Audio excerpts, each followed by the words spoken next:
എന്താണ് ബിനാലെ?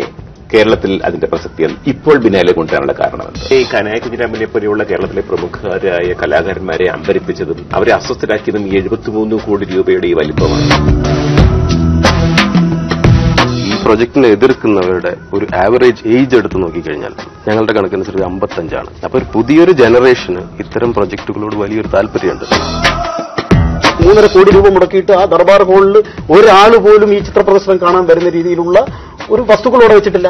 പകരം ആസ്പിൻ വാൾ എന്ന് പറയുന്ന ഒരു സ്ഥാപനത്തിലേക്ക് ഇതിന്റെ മുഴുവൻ ശ്രദ്ധയും മാറിപ്പോയി. ഈ ശ്രദ്ധ മാറിപ്പോയതിൽ കൃത്യമായ ഒരു രാഷ്ട്രീയം. ബിനാലെയുടെ കേരളീയ കലാ സമൂഹത്തിലെ സ്വാധീനം ഇനി പല കാലത്ത് പഠിക്കപ്പെടും. പക്ഷെ ഞാൻ വളരെ ലളിതമായി എന്റെ പരിമിതമായ അറിവ് വെച്ച് പറയുന്നത്, കലയെക്കുറിച്ച് കേരളീയ സമൂഹത്തിൽ ഇത്ര നല്ലൊരു ചർച്ച നടന്നില്ല. അത് വിവാദത്തിന്റെ രൂപത്തിലാണെങ്കിൽ പോലും അതിനിവരെല്ലാം വഹിച്ച പങ്കിനെ ഞാൻ വളരെ നന്ദിപൂർവ്വം സ്വീകരിക്കും.